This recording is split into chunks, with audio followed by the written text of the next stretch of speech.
Hello friend, welcome back to my YouTube channel HSC study point by SK. आज हम discuss करने वाले हैं कि एक्सीडेंट को मेजर कैसे करेंगे, मेजरमेंट ऑफ एक्सीडेंट। तो अभी हम इस पे चर्चा करते हैं।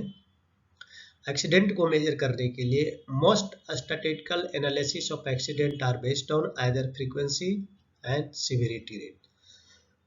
तो इसको हम लोग क्या करते हैं, फ्रीक्वेंसी रेट या सिविरिटी रेट के आधार पे हम इसको क्या करते हैं, स्टैटिस्टिकल डाटा निकालते हैं। आप मीटिंग में भी शामिल हुए होंगे या आप मंथली रिपोर्ट जनरेट करते होंगे या वीकली रिपोर्ट जनरेट करते होंगे, तो ये डाटा आप वहाँ पे निकालते हैं, frequency rate and severity rate. Next जो है, the standard severity is the total time lost a result of lost time injury for a given number of man hour exposure. तो स्टैंडर्ड जो सिविरिटी रेट है, severity rate में क्या होता है, जितने भी टाइम एक्सीडेंट के कारण लॉस्ट हुए हैं उसको हम लोग निकालते हैं और जितना काम किया गया है उसके डिवाइड करके पर मिलियन मैन आवर्स के हिसाब से। So frequency rate indicate how many injury are occurred. Frequency rate क्या करता है, कितना इंजुरी है जो हुआ है उसको इंडिकेट करता है।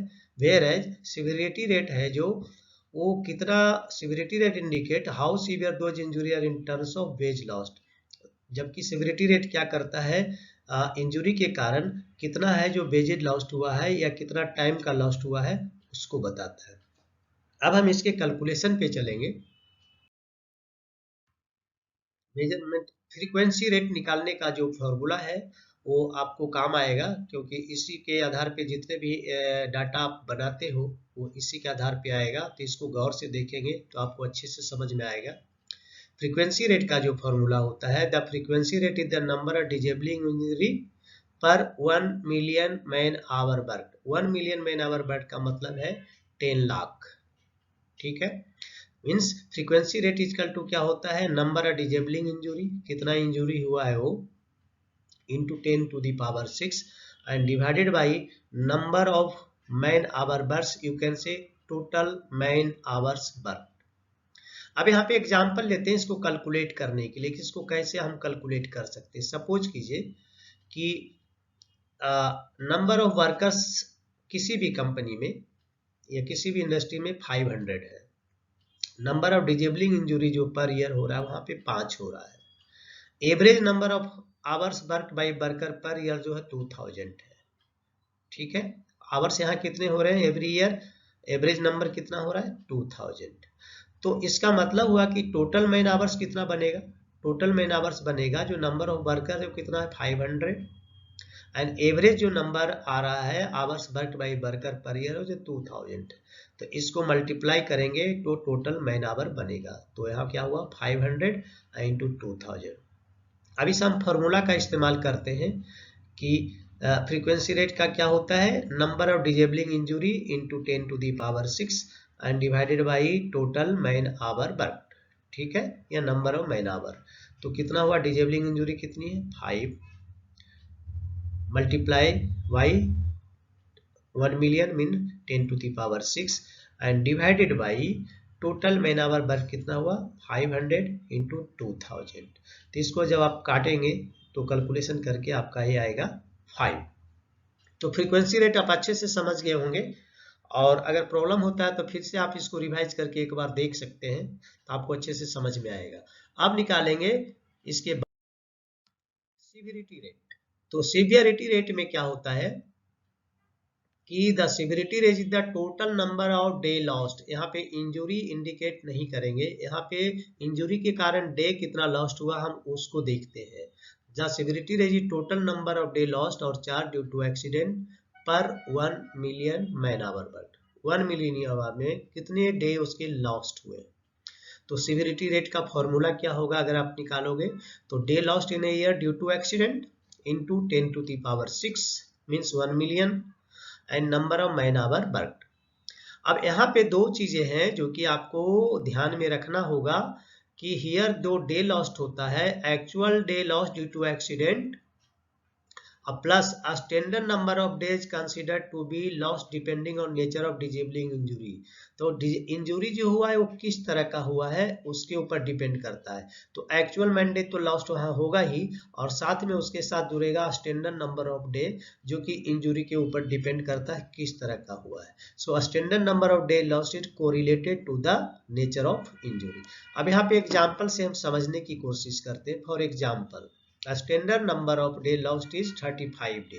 तो यहाँ पे एक्चुअल और स्टैंडर्ड में आपको थोड़ा डिफरेंस समझना पड़ेगा। एक्चुअल जो जिस समय एक्सीडेंट हुआ उसके कारण कितने दिन का लॉस्ट हुआ वो एक्चुअल है, और उसके बाद यहाँ डिपेंड्स करता है कि इंजुरी के आधार किस तरह की इंजुरी हुआ उसके ऊपर स्टैंडर्ड नंबर ऑफ डे यहाँ पे कैलकुलेट करेंगे। तो यहाँ पे हम बताते हैं standard number day lost is 35 days. 35 days किस केस में होगा, जब कोई माइनर इंजुरी हुआ है। Suppose if the injury of if the nature of injury being cutting of the tip of a finger, अगर फिंगर का टिप कट गया है तो वो भी डिजेबलिंग इंजुरी है। तो उस केस में यहाँ पे जो standard number of day lost होगा वो 35 डेज ही ओनली होगा।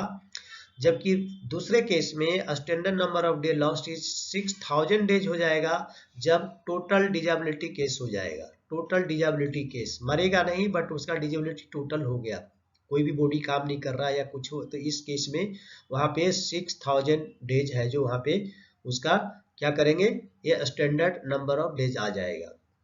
अब हम इसके कैलकुलेशन पे बात करते हैं।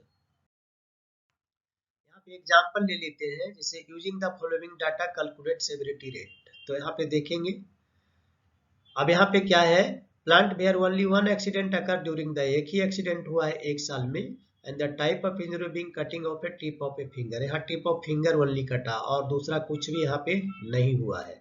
तो यहाँ पे हम आपको एग्जांपल है कि नंबर ऑफ वर्कर्स यहाँ पे अगर 2000 है, और number of day lost in year due to accident, ये एक्चुअल नंबर में बताया था, ये एक्चुअल नंबर जो लॉस्ट हुआ है वो 100 है, and average number of hours work by worker per year जो है जो 2000 है। अब यहाँ जो सॉल्यूशन निकालेंगे तो पहले टिप ऑफ फिंगर के आधार पे निकालेंगे, क्योंकि यहाँ पे स्टैंडर्ड में मैंने दो चीज बताया था, एक में 35 है स्टैंडर्ड डिडक्शन हो रहा है, कट हो रहा है, और दूसरे में 600 और 6000 हो रहा है। यहाँ सेवरिटी रेट इक्वल टू क्या होगा, day lost in year due to accident into 10 to the power 6 and divided by total man hour work, you can say number of man hour work.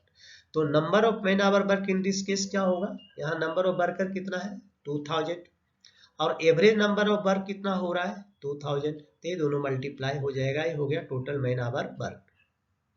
अब day loss in year due to accident कितना हुआ, जो actual day lost हुआ वहां पे कितना है 100। Standard क्या हो कि टिप कटा है ओनली, यहाँ पे टिप ऑफ द फिंगर है, तो इस केस में ओनली 35 डे ही है जो उसका कट होगा, तो ये दोनों ऐड हो जाएगा, कितना हुआ 100 प्लस 35 मतलब 135। तो अगर सेवरिटी रेट का फॉर्मूला अगर आप यहाँ पे लगाओगे तो कितना होगा 135 and divided by 10 to the power 6 and divided by total man hour, तो टोटल मैन आवर कितना आया 2000 इंटू 2000, तो ये हो गया। तो इसको अगर आप डिवाइड करोगे तो 33.75 आएगा। अभी हम कुछ और एग्जाम्पल देखेंगे, बट इसके पहले मैं आप लोग से रिक्वेस्ट करना चाहूँगा, हमारे चैनल पे जो नए आए हैं वो प्लीज़ हमारे चैनल को सब्सक्राइब कर लें, शेयर बटन दबाएं और अपने दोस्तों को शेयर करें ताकि उनको भी इस तरह का यूजफुल नॉलेज मिलता रहे। नोटिफिकेशन बेल को जरूर प्रेस करें ताकि हमारे नेक्स्ट वीडियो का नोटिफिकेशन आपको मिलता रहे। अब हम एक और एग्जाम्पल के थ्रू इसमें हम देखेंगे, जैसे एक और एग्जाम्पल है, अभी तो हमने टिप पे देखा, अब यहाँ पे हम देखते हैं टोटल डिजेबिलिटी के केस में क्या होता है। यहाँ पे टोटल डिजेबिलिटी केस हुआ है, जैसे नंबर ऑफ वर्कर हम सेम है, जो डाटा सेम लेते हैं, number of worker 2000, number of day loss in year due to accident 100 है जो कि एक्चुअल है, and average number of hours work by worker per year है जो 2000 है। ठीक है, सॉल्यूशन जब निकालेंगे तो सेवरिटी रेट का फॉर्मूला तो सेम ही है जो कि अभी मैंने बताया, day loss in year due to accident into 10 to the power 6 and divided by number of man hour work. तो यहाँ पे number of man hour work in this कितना हो जाएगा, नंबर ऑफ वर्कर है जो 2000 है, और average number of hours work by worker per year कितना है 2000 है, तो ये दोनों मल्टीप्लाई होगा तो टोटल मैन आवर वर्क ये निकल जाएगा। अभी यहाँ टोटल डिजेबिलिटी हो गया है, तो इस केस में डे लॉस कितना होगा, स्टैंडर्ड कितना है 100 है, और स्टैंडर्ड डिडक्शन इस केस में क्या होता है, टोटल डिजेबिलिटी के केस में 6000, टोटल कितना हुआ 6100 डे लॉस्ट हो गया इसका। तो सिविरिटी रेट जो यहाँ पे हम निकालेंगे उसमें क्या होगा, डे लॉस्ट मतलब 6100 into 10⁻6 and divided by total man hour works जो कि ये होगा। तो इसको अगर कैलकुलेट करेंगे तो क्या होगा 1525, ये सिविरिटी रेट आ गया जो कि बहुत ही हाई है। नेक्स्ट देखते हैं फ्रीक्वेंसी रेट। अब फ्रीक्वेंसी सिविरिटी रेट क्या होता है, अभी हमने डिस्कशन किया फ्रीक्वेंसी रेट क्या है एंड सिविरिटी रेट क्या है। अब फ्रीक्वेंसी सिविरिटी रेट क्या है, FSR। तो ये कुछ भी नहीं है, बस सिंपल सा एक फॉर्मूला है जिसको आपको अप्लाई करना है और इससे आपको फ्रीक्वेंसी सिविरिटी रेट आ जाएगा। जैसे कि frequency rate into severity rate होता है जो कि फ्रीक्वेंसी सिविरिटी रेट का फॉर्मूला है। इन शॉर्ट इसको लिख सकते हैं FSR equal to FR into SR। If भी कंसीडर एग्जाम्पल 1 जो आपको पीछे मैंने बताया, और अगर एग्जाम्पल 2 को अगर हम कंसीडर करेंगे तो एग्जाम्पल 1 में जो हमारा आया था फ्रीक्वेंसी रेट का जो आया था वो 5 आया था एंड सिविरिटी रेट आया था 33.75। इसको मल्टीप्लाई करेंगे तो 168.75 आएगा। तो ये आपका निकल गया फ्रीक्वेंसी सिविरिटी रेट।